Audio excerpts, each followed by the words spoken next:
Hello everyone, let us talk about how to improve receptive language skills in children with autism and speech delay. बहुत सारे parents ये चीज़ों से सफ़र कर रहे हैं कि हमारे बच्चे को हमारी कही हुई बात समझ नहीं आती है, हमारी इंस्ट्रक्शंस फॉलो नहीं करता, हमें रिस्पॉन्ड नहीं करता। बच्चा समझता ज़रूर है पर बोल नहीं पाता, बता नहीं पाता।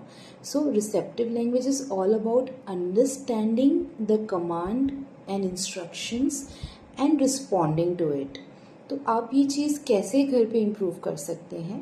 पहले तो आपको आपके बच्चे को बहुत सिंपल लैंग्वेज में इंस्ट्रक्शंस देनी है।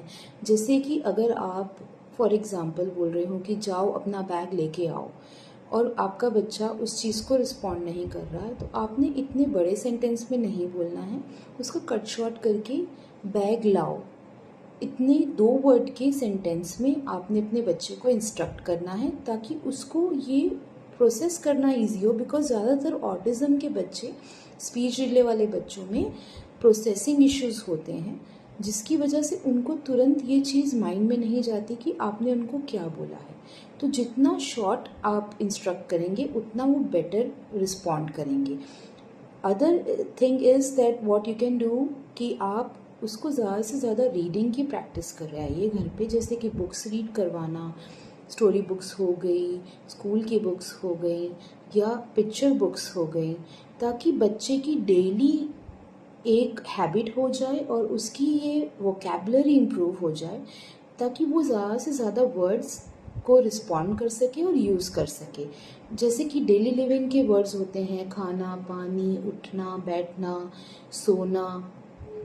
ये सारी चीज़ें आप उसके लिए एक रूटीन में इस तरह से आप यूज़ करवा सकते हैं कि आप इवन उसको विजुअल कार्ड्स दिखा के उसके लिए उसके रूम में डिफरेंट पिक्चर्स स्टिक करके वॉल पे हर एक चीज़ की, जैसे कि सोफ़ा है, ये टैप है, ये बैग है, ये वाटर बॉटल है, उसकी आप लेबल्स लगा के वो सारी चीज़ें करके क्या होगा कि आपके बच्चे के माइंड में वो चीज़ रोज़ उसको दिखेगी। लेबलिंग एक विजुअल क्यू मिलेगा उसके ब्रेन को, जिसकी वजह से उसको याद रहेगा कि हाँ ये चीज़ यहाँ रखी है और ये चीज़ का मतलब ये है।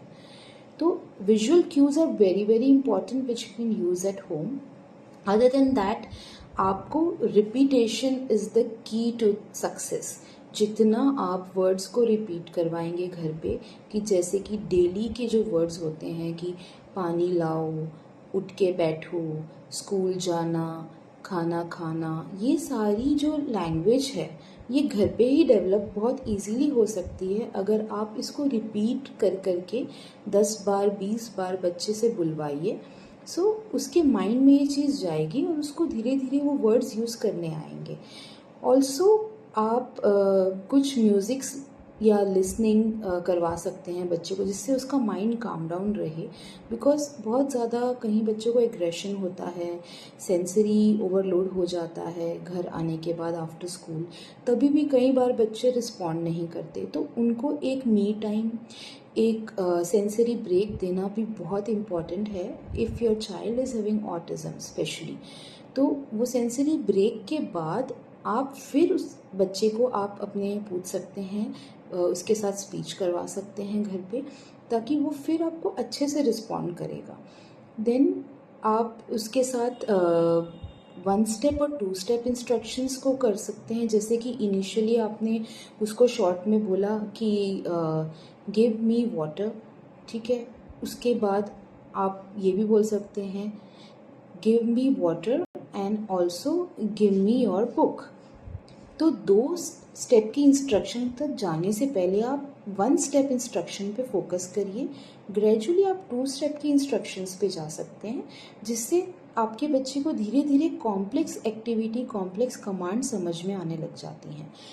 और आप उसके साथ गेम्स भी खेल सकते हैं कि उसको विजुअल कार्ड्स दिखा के, एक स्टोरी दिखा के, कि कोई भी आपने एक्टिविटी घर पे करानी है ताकि उसकी अंडरस्टैंडिंग इम्प्रूव हो जाए। So all these tips are really really helpful if you try at home with your child. This can improve your child's receptive skill to a greater extent. Thank you.